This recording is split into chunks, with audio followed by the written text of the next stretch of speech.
I was supposed to do a duet with a saxophonist, and that fell through. So in the spirit of improvisation, I'm playing solo, which I haven't done in a long time, and I've always liked to incorporate a little bit of performance art into what I do. I first saw a piano player named Cecil Taylor in New York City a long time ago, and he kind of came out to the stage the way that I did. Maybe his was not maybe as extreme or weird, scary sounding as mine, but he kind of had this weird, he became a creature, and I really, really appreciated that. There's an animal aspect to this instrument and to also just creating spontaneously.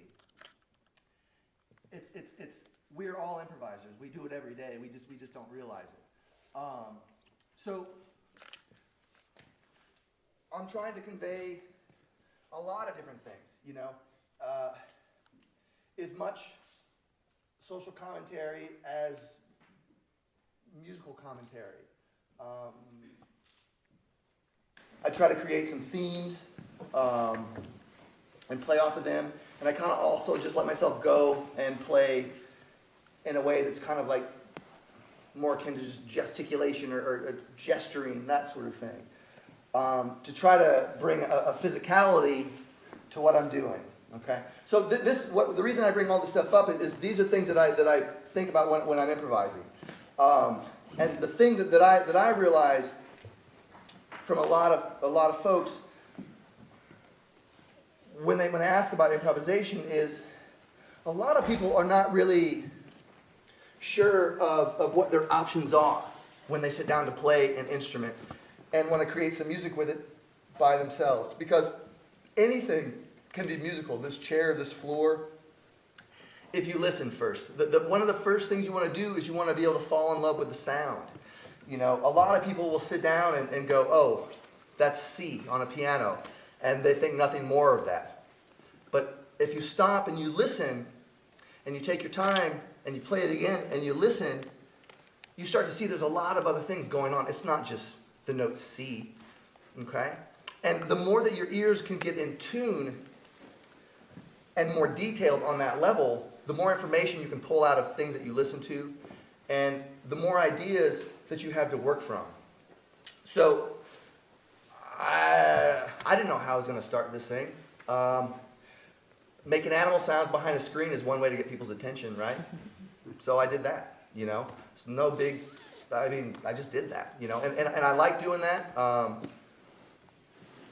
It's something, like I said, I've always tried to incorporate a little bit. So I come out, and then I'm looking at this drum kit as if I've never seen it before, right? Like I'm Primitive Man. And it's like, oh my God. And what I'm trying to illustrate with that is if we just stop, I don't know how well you can hear from there, but just,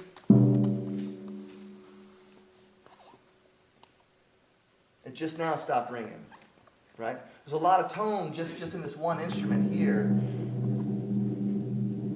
But a lot of times somebody sit down and just go, oh, all right, well that's a drum, next. And it's like, oh, no, man, this is an orchestra.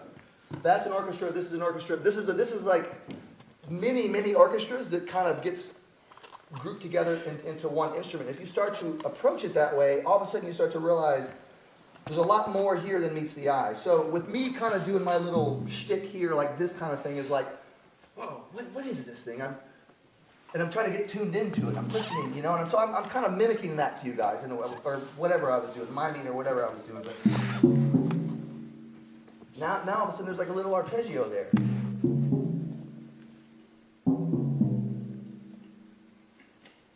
You can't hear from there, but the kit is still resonating. It's vibrating.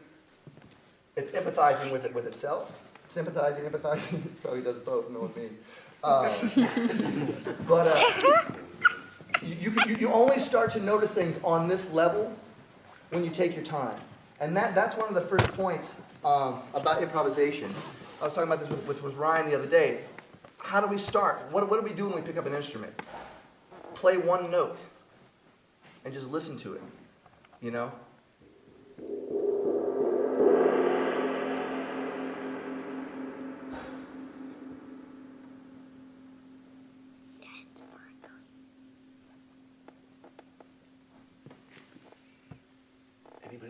listen, it's still going.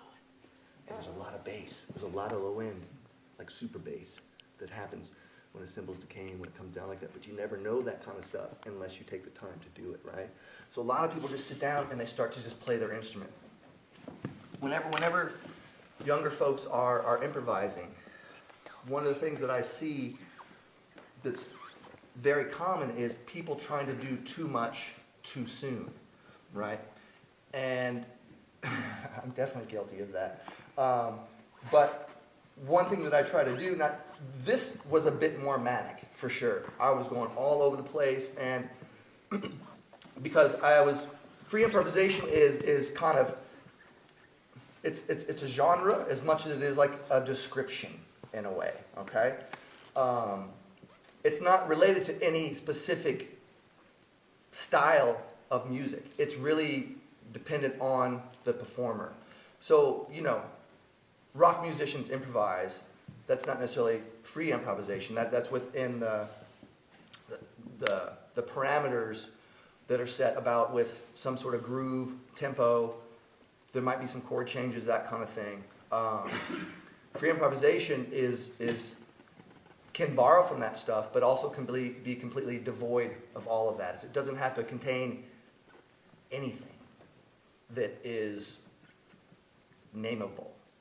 Okay, it really allows one to be themselves and to speak their true personality. So, how do we start by doing something like that? Well, again, starting by listening, and listening more and more in detail.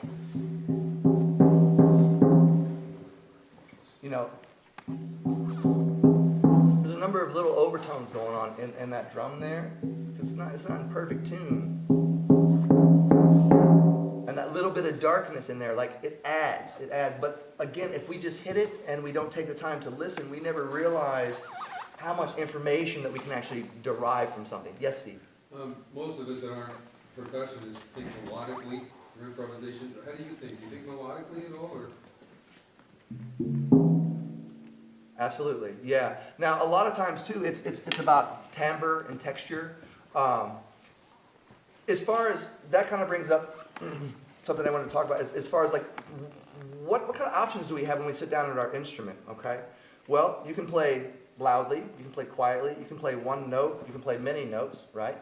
I made some notes here in case I like little things like, okay, fast, slow, loud, soft, dense, sparse, dark, bright, earthy, all these sort of things. So let's say a guitar player is playing a wow, wow, wow, wow, wow, wow, wow, like maybe he's using a slide or something, and it's a very static kind of a pattern, right? It's not really, it doesn't move, it's kind of a drone a little bit. Now I can choose as an improviser to drone along with that, right?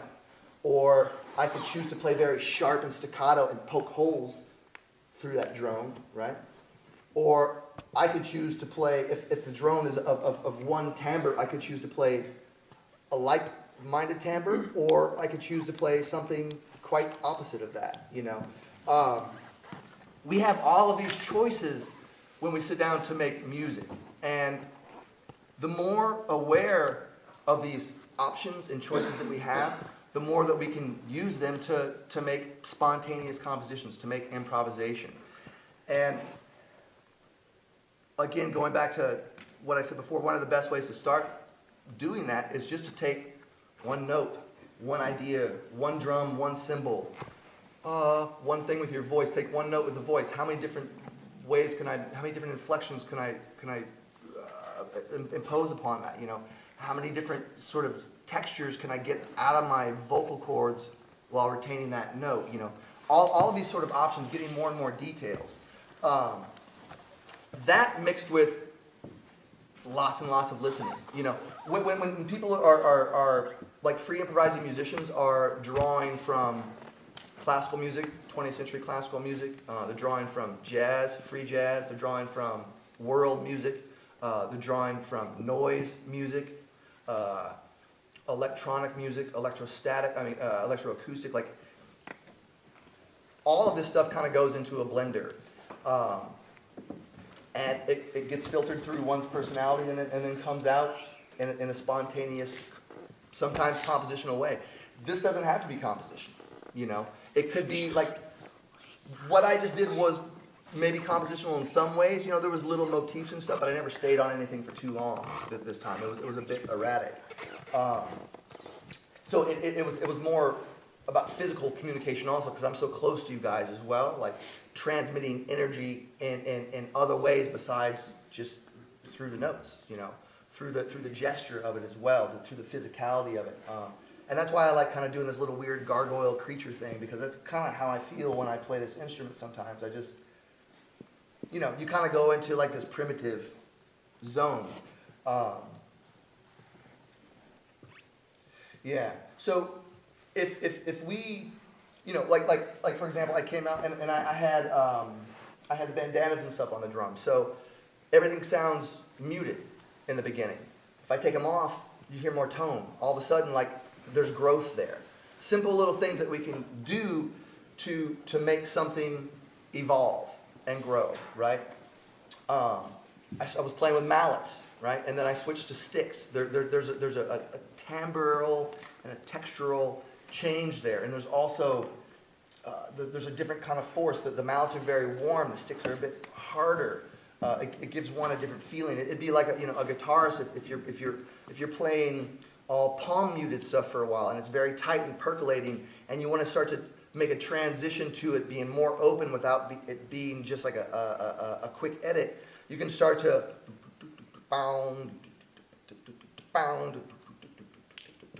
you start including a little note there that's got some sustain, and then you add a second one, and you're still percolating, and you add a second one, and next thing you know, those notes with all the sustain start to overtake that percolating thing, and you've kind of made your own transition, you know.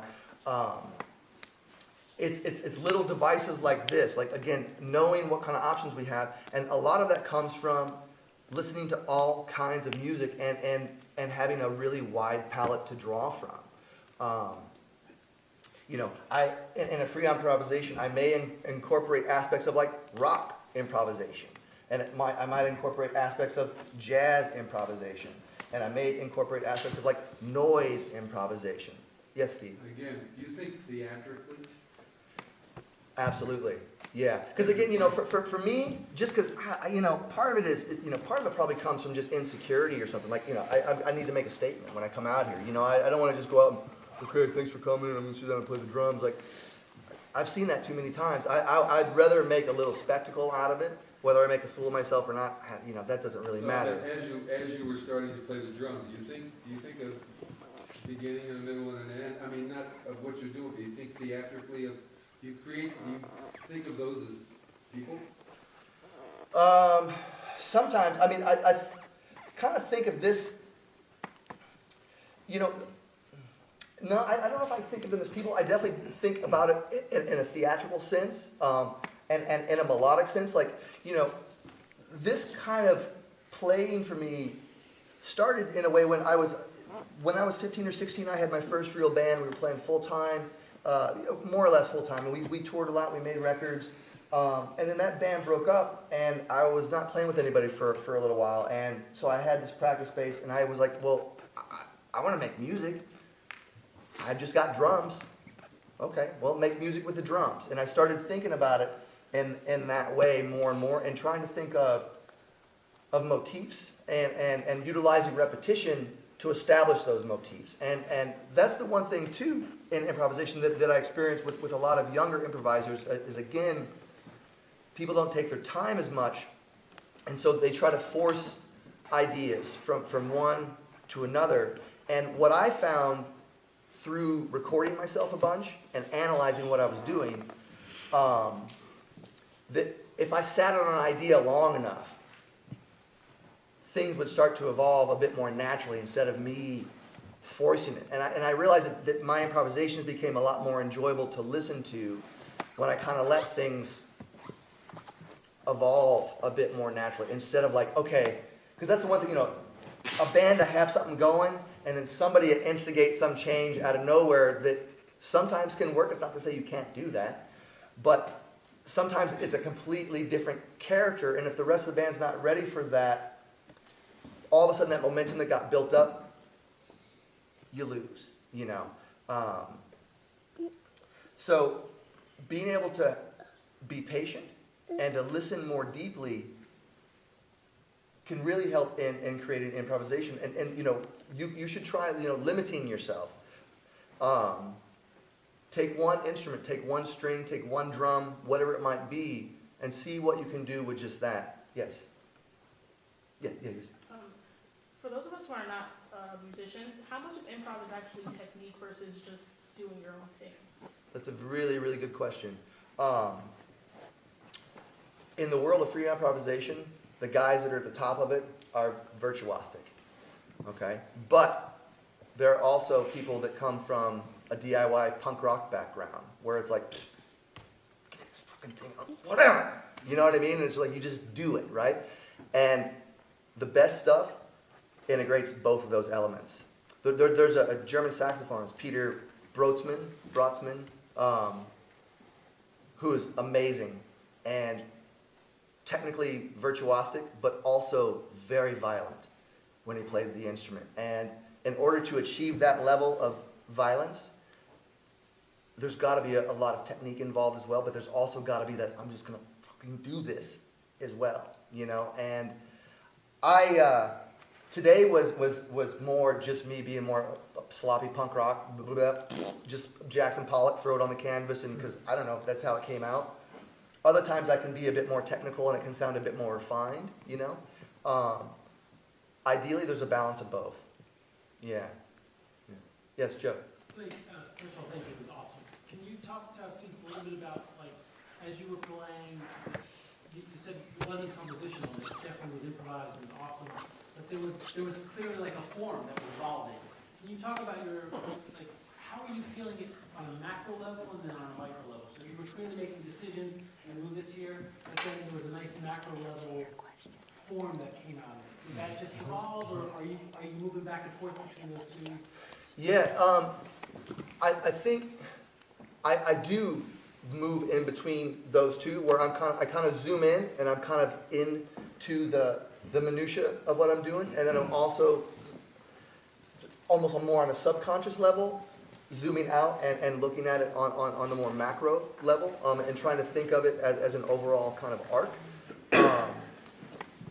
You know, I learned so much about composition from improvising, actually.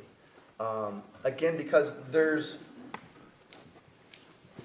so many choices and there's so many options, and one thing I've tried to do is become more and more aware of the choices and options that I have. Now, as far as free improvisation goes too on a drum kit, I'm playing pretty traditionally today, actually. There are people, like, I could have been up here with blow dryers and electric razors and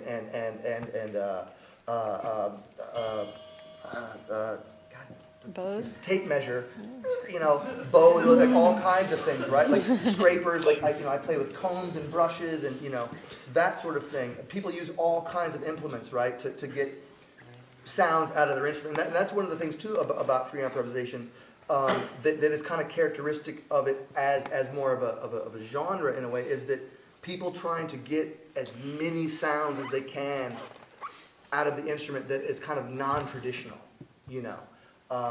And so, like, you know, like with me, I mean, just with a pair of sticks, I can do these dead strokes where I'm putting all this weight into it, so there's no sustain, versus, you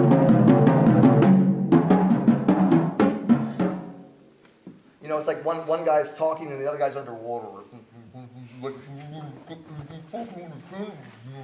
the other guy's talking like this, you know what I mean? So that's a way to think about it on the micro level. You know, again, getting into the details of the sounds and trying to get as much sound out of it as possible. And then thinking in terms of the macro. And I think, you know, that comes from just a lot of listening and just an overall understanding of music, you know. I think good improvisers typically understand much more than just their instrument. There's an overall understanding of music and musical form and musical possibility, musical options. And that's ideally on the best days, what I'm trying to bring to the instrument and to this situation, you know. Yes, Roscoe, do you have a question? How do you get the right music? How do I get what? Like the right sort of music? How do I make the right kind of music? Yeah, like what if you have a different instrument and you can't get like the music you want to play? Okay. A lot of it comes from inside, right? And from here. It comes from my heart and it comes from my brain, right? Okay? And ideally, these guys work in conjunction with each other and then with these gangly things, right? Okay? So I can get the sounds out. And then again, we talk about listening. If we just go, you know, some people are going to sit down and go, oh, cool, cymbals. And they're just going to see it as a cymbal, nothing more than that. But if we go, oh, cymbals. Two very different tones, long decays. There's a lot of information in there if I stop and I listen to it, right? So that's a good question, because in that way, through listening, if I'm really, really listening deeply to what I'm doing, that helps me to evolve my musical progression. There's a lot of folks that I've discovered through teaching that because they're so focused sometimes on the technical aspects or something of the instrument, their ears are actually quite turned off. And when I find students like that and I make them aware of that and their ears come on, it's pretty shocking to them initially. It's hard for them to play a little bit because their mind's been somewhere else. Once the ear, though, is acclimated, the body always knows what to do. With a little bit of work, ideally, you know. But if the ear is confused, the body does not. The body is very confused at that point. So I'm really trying to think about the overall sound that I'm trying to make. And then I'm also trying to think about, on a more technical level, the little minutia, you know. I mean, there's a lot of slop in what I just did, like, technically.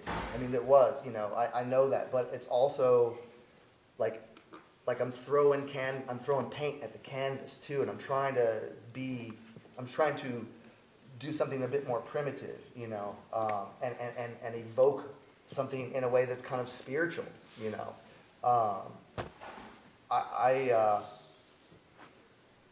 Yeah. Does anybody have any other questions? Yes. Yeah, when you were working on the more structured parts of it, so the parts where you have a groove, how much of it is just an instinctual thing where you're not thinking about the next, you know, note you're going to play? Ideally, all of it. You know, it's funny because I talk about thinking while you're improvising, which one does, but at the same time, when you're really in it, you're not really thinking at all. You're truly living in the present, which is something that is very, very rare for all of us, especially in the 21st century, you know. And for me, I try to be as much in the moment as I can, but there's always some sort of editing process that goes on to a degree that might be working on more ideally on a subconscious level so that I can stay focused. So I'm not planning moves ahead when I'm doing this kind of thing, and sometimes it might be real obvious, you know. It depends. Today I wanted this to be very purposefully a bit like it was, because I truly, truly wanted to come out here and improvise for you and not play some stuff that, like, I can play some shit that they're going to think it's cool, but they won't know that it's, you know, blah, blah. No, I wasn't going to do that. You know, it's like, all right, here I am. I'm just going to totally expose myself and let's see what happens, you know. And to do that and to do that well requires being fully present, you know. And so on the best days, I'm not thinking ahead like that. No. Mm-mm. Yeah, it's what I'm trying to do is, between the thought and the expression of the thought, have that become instantaneous. Okay? So that's one way to think about it. And then Lou Reed also said, between thought and expression lies a lifetime. And so that's the other aspect of it as well. There's the macro and the micro. I need my thought and the expression of it to be instant, but it's gonna take me a lifetime to develop that, in a way, you know? And that's what I'm always striving for, so that when I play with other people, you wanna have cat-like reflexes, you know, ideally. Or not. Sometimes you might play with people and you might just be droning, and there might be things that are evolving very slowly over time, you know. And then your reflexes can be more amoeba-like. It doesn't have to occur so like that, you know. That's part of the mixture of all this too. It doesn't have to be one thing or the other. It can be all of that. And again, the best advice I can give to you guys, if you want to sit down with your instrument and make some music with it, is to just take one note and start, just listen to that and listen to it and get deeper and deeper into that. And if you do that long enough, it'll come to you what should come next, you know. But it's when we try to force things a lot of times that we end up blowing the momentum of it, really, that forward motion in a way. And not that it even has to move forward sometimes, you know. Yes, Steve? Not to go over there, but I listened to Sirius XM, the Beatles station. Paul McCartney said that exact same thing Which thing? about creating, that just starts with one note, and he goes, and he said he did the exact same thing. Yeah, that's what I found, you know, and I didn't discover that, and that was through a lot of recording of myself. You know, anytime I'd perform or, you know, have a show or whatever, like I was always documenting in some way for study. You know, and sometimes, man, it's harsh. It's a harsh mirror to look into sometimes. Jesus, man. But it's the only way that we get better, you know. And I learned that the hard way of like, oh man, that sounds awesome. Oh man, I blew it. Why'd I do that? Oh man, now I'm like, you know, it's like we were going, we were smoking, we were ready to do it, and all, you know, it's just like, no man, I'm not, you know. And that I had to record myself a bunch, and I had to start thinking, well, wait, what did I do there to blow all this momentum and this energy? And oh man, why did it go south? And a lot of times it's because I wasn't trusting it to evolve on its own. And my attention span was getting real short because I was concerned about what the audience was thinking. And what I found is like perception of time here and perception of time there, two completely different things. I'm thinking in microseconds. I'm thinking like a fly looks. Every is broken up into thousands of slices, and you guys are like, you know, there's no sense of it. Like it's much slower on your end than it is for me, and that's something I had to realize too as a performer. Like, just take your time. Take your time. Yes. Sure. You said that you rely on feeling and thought to make music, right? Yes. Would you say here that with improv it's more feeling dictating the thought, where the mental processes are there to actually perform it, and the feeling dictates that? I think it could be both. I think that depends on the day. So it can be feeling dictating thought or thought dictating feeling? In a way, I mean, you know, sometimes I can be very cerebral about it, you know, and approach it that way, and then other times it's very visceral. Today was a bit more visceral, you know. It was just kind of just in a way, you know. And again, you know, sometimes it's one or the other, and then a lot of times they can work in conjunction with each other. That's kind of what you're wondering, right? Okay. Anybody else? Yes. When you're like improvising with other musicians, how much of it is like playing along with what the other musicians and what you're hearing, and how much of it is like what's actually going on inside of your head, like your own kind of personal, like do you have like a kind of personal image of what you want to do in your head and you kind of point it at, and then take aspects from what's going on around you, or? I think that can be, I mean, I'm definitely putting myself into it, but I'm trying to be very much just a servant of whatever the bigger picture is musically. There are definitely some musicians that have to put their, I try to be a team player, I guess is what I'm saying, in that way, you know? And no matter, if I'm being a team player, it's still going to come out as me, because it's still me doing it, you know? But if I think more in terms of my own personal goals, all of a sudden it's like the music becomes about my ego and not about creating like this composite, this third thing that happens, you know, between these two parties, you know. I'm trying to go to the top of the pyramid there in that way, you know. I think that's something that we definitely, as artists and musicians, we've got to keep our ego in check and ask ourselves, well, why am I doing this for that, you know? And if it's not to serve the music and it's just to serve yourself, then you might want to go play by yourself a little bit more, you know, because when you play with other people, it's about creating this thing that is not there, that is a result of these different elements being combined, you know. So it's a tricky balance, but I think when I play with people, I try to listen to them in such detail that I'm there to serve, but whatever I play is still going to come out as me, because it's going through my own, you know, my brain is the filter, you know. But I'm not there like, oh man, I can't wait till I play this lick. That's not music. That's ego. You know what I mean? And I think some people really confuse that. And it's something I talk about with my students a lot, you know. Technique for me is basically a way to get the ideas in your head out in an articulate manner without hurting yourself. That's technique. It's not music, you know, but it gets confused a lot of times, you know. I get students who are like, man, there's only 2 chords in this song. Oh, so Kinda Blue is not one of the greatest jazz albums ever made.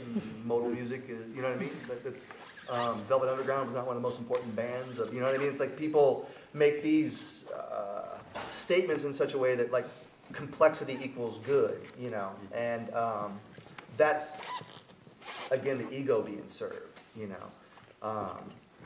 And also comes from not stopping and just listening a little bit more, you know? If we can stop and smell the roses, you know, in a way, metaphorically.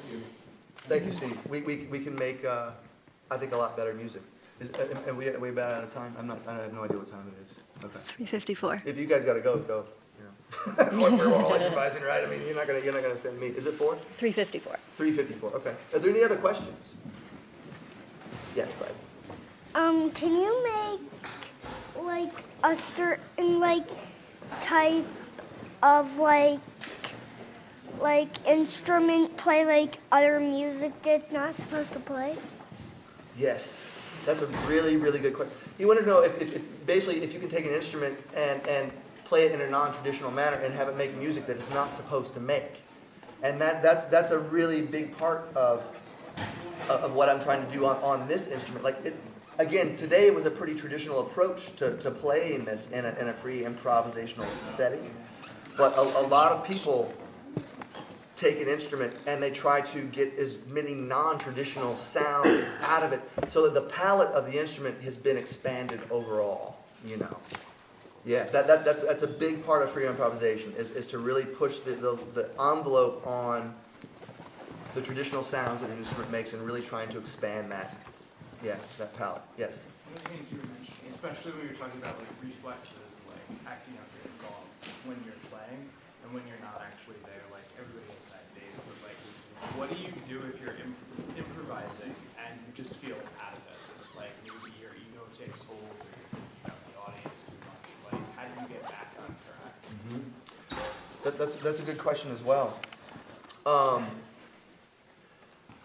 You got to center yourself. It's kind of like they say, like if you're meditating, right, and your mind starts to stray, the phrase is always come back to center, and that just kind of means like, okay, can we go back to like just focusing on our breathing or something, right?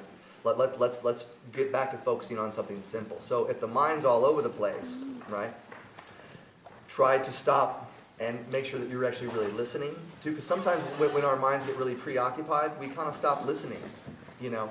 And again, when the ears start to get turned off, it's a lot easier to start serving your ego all of a sudden, because then you're just like, I want to get this thing out, I want to get this out, and blah, blah, blah, blah, blah, instead of actually being in the moment and serving the music. So I think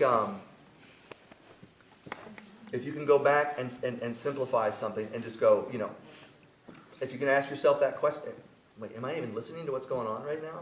You know what I mean? That can kind of snap you out of it, because we all have our days. I mean, you know, none of us sit down and have this come out the way that we want it to every single time. I mean, even on a virtuosic level, I mean, there's varying degrees of that. We all have off days, but being able to simplify as much as possible and kind of try to find some sort of center. And I find that to be from just keeping my ears as open as possible. Because if I'm really doing that, then my ego's not really being served as much. I'm really, really trying to serve that composite, that third thing at the top of the pyramid. You take this element, and then make a composite element, right? That's the music, that's the energy that we're creating together. That's that intangible sort of thing. If I stay aware of that enough, that keeps me in the present, and that's a way to get back your focus. Make sure your ears are open, and listen. And sometimes, like, a really great thing to do is when you're playing with other people, start listening to them more than you listen to yourself.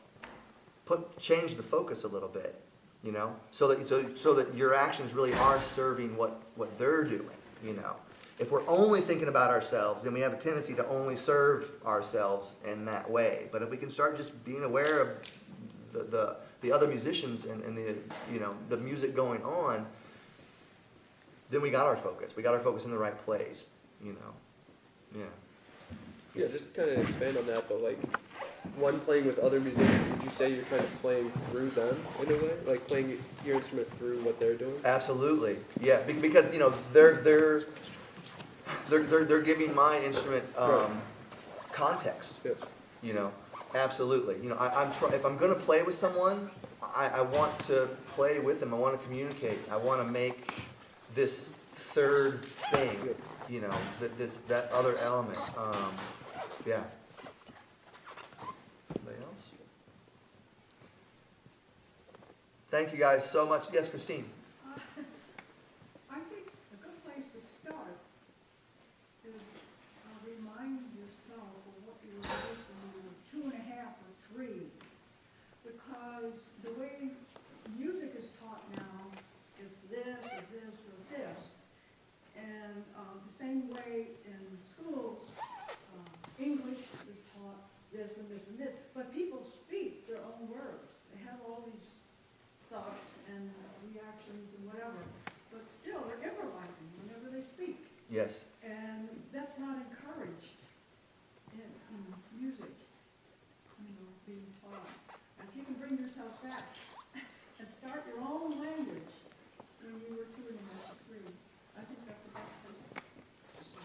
Absolutely, and that kind of goes back to that primitive aspect of it, and being a child and throwing paint and making a mess and Or even just making that one sound. yes, exactly. Being enamored by one thing. We get so distracted, especially in the 21st century, that we kind of lose what's right in front of us sometimes, and kids are such an amazing reminder of that. And every great musician is definitely a child inside. Every great artist is definitely a child inside. Absolutely should be. And those of us that have lost that have lost something really, really fundamental to the joy we can experience in this world, Yeah. You guys got to use class? Okay, we got to go.